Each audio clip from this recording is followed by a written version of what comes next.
21 April 1526 সালে মোগল সাম্রাজ্যের প্রতিষ্ঠাতা বাবর এবং দিল্লি সালতানাতের শেষ সম্রাট ইব্রাহিম লোদির মধ্যে পানিপথের প্রথম যুদ্ধটি হয়েছিল। কী কারণে পানিপথের প্রথম যুদ্ধটি হয়েছিল এটা জানার আগে আমাদের মোগল সম্রাট বাবর এবং ইব্রাহিম লোদি সম্পর্কে কিছু তথ্য জেনে নেওয়া উচিত। তৎকালীন মোগল অধিপতি জাহিরুদ্দিন মোহাম্মদ বাবর 1483 সালে উজবেকিস্তানের ফারগানা রাজ্যে জন্মগ্রহণ করেন। বাবরের পিতা ছিলেন ওমর শেখ মির্জা, যিনি ছিলেন তেমুরের বংশধর, এবং বাবর মায়ের দিক থেকে ছিল চেঙ্গিস খানের বংশধর। পূর্বপুরুষদের মতোই তার রক্তে মিশেছিল যুদ্ধের নেশা, কিন্তু তার ভাগ্য সহজ ছিল না। তাই বারবার যুদ্ধ করেও বাবর তার পূর্বপুরুষদের ঘাঁটি মধ্য এশিয়া জয় করতে পারেনি। শুধুমাত্র সমরকন্দের কাছে পরপর 3 বার ব্যর্থ হতে হয়েছিল তাকে।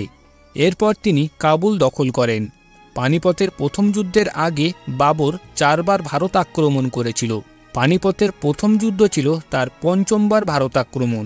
এই যুদ্ধ করতে বাবরকে আমন্ত্রণ জানিয়েছিল পাঞ্জাবের সুবেদার দৌলত খান লোদি, আলম খান লোদি এবং রানা সাঙ্গা। সেই সময় দিল্লির সিংহাসনে বসেছিলেন লোদি বংশের শেষ সম্রাট ইব্রাহিম লোদি। বাবর এই যুদ্ধের আমন্ত্রণ পেয়ে তার সৈন্য নিয়ে দিল্লির দিকে আসতে থাকেন। এইভাবে শুরু হয় মুঘলদের পানিপথের যাত্রা। বাবর তার প্রথম যাত্রাস্থল হিসাবে লাহোরকে বেছে নেন, কিন্তু তিনি লাহোরে আসার আগে সুলতান ইব্রাহিম লোদি দৌলত খান লোদির ষড়যন্ত্র সম্পর্কে জানতে পারে। তখন সুলতান দৌলত খান লোদিকে অপসারণ করার জন্য একদল সৈন্য পাঠান। এরপর দিল্লি থেকে আসা সৈন্য এবং বাবরের সেনাবাহিনীর মধ্যে লাহোরের যুদ্ধ হয়। এই যুদ্ধে বাবরের প্রচুর ক্ষতি হয়। তাই শক্তি বৃদ্ধি করার জন্য কাবুল থেকে নতুন সৈন্য আসে বাবরের সেনাবাহিনীতে। এরপর বাবর কিছু সৈন্য আলম খান লোদি এবং দৌলত খান লোদিকে উপহার হিসাবে দেন। আলম খান লোদি এবং দৌলত খান লোদি প্রায় 30,000 সৈন্য নিয়ে দিল্লি অভিযান করেন, কিন্তু ইব্রাহিম লোদির বিশাল বাহিনীর হাতে তারা শোচনীয়ভাবে পরাজিত হন। এরপর 21 এপ্রিল বাবর এবং ইব্রাহিম লোদি সামনাসামনি যুদ্ধে জড়িয়ে পড়ে। ইব্রাহিম লোদির শক্তি ছিল অশ্বারোহী দল, কিন্তু তিনি নিজেও বুঝতে পেরেছিলেন বাবরকে হারানো সহজ হবে না।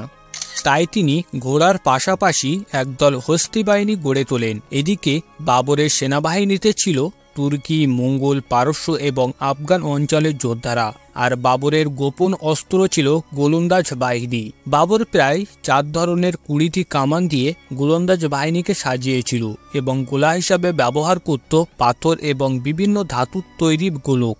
এরপর যুদ্ধ শুরু হয়। যুদ্ধের শুরুতেই ইব্রাহিম লোদিকে চমকে দেন বাবর। তিনি অটোমান যুদ্ধের প্রথম কৌশল তুগলকনামা নীতি অনুসরণ করেন। এই নীতির অধীনে শত্রুকে 2 দিক থেকে ঘিরে ফেলে। মাত্র 8,000 সৈন্য 40,000 সৈন্যকে ঘিরে ফেলে। তখন সুলতান তার হস্তি বাহিনীকে মুঘল সেনাদের উপর হামলা চালানোর আদেশ দেয়। এরপর বাবর তার সৈন্য নিয়ে পিছিয়ে আসেন এবং কামান চালানোর আদেশ দেন। কামান চালানো হয়। ভারতবর্ষের ইতিহাসে প্রথমবারের মতো বারুদের গন্ধ মিশে যায়। সুলতানের হস্তি বাহিনী যতটা শক্তিশালী হোক না কেন, তারা আগে কোনোদিন কামানের আওয়াজ শোনেনি। এই কারণে হাতিগুলি ভয় পেয়ে যায় এবং পাগলের মতো সুলতানের সৈন্যদের উপর চড়াও করে। এদিকে বাবরের গোলন্দাজ বাহিনী এবং তীরন্দাজ বাহিনী অতি উৎসাহে আক্রমণ চালাতে লাগলো। যুদ্ধের কিছু সময়ের মধ্যে ইব্রাহিম লোদি মারা যান।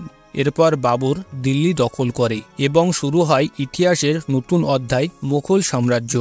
পানিপথের প্রথম যুদ্ধের মাধ্যমে ভারতের ইতিহাসে মুঘল সাম্রাজ্যের শাসন শুরু হয় এবং পরবর্তী কয়েকশো বছর ধরে তারা ভারতবর্ষ শাসন করে।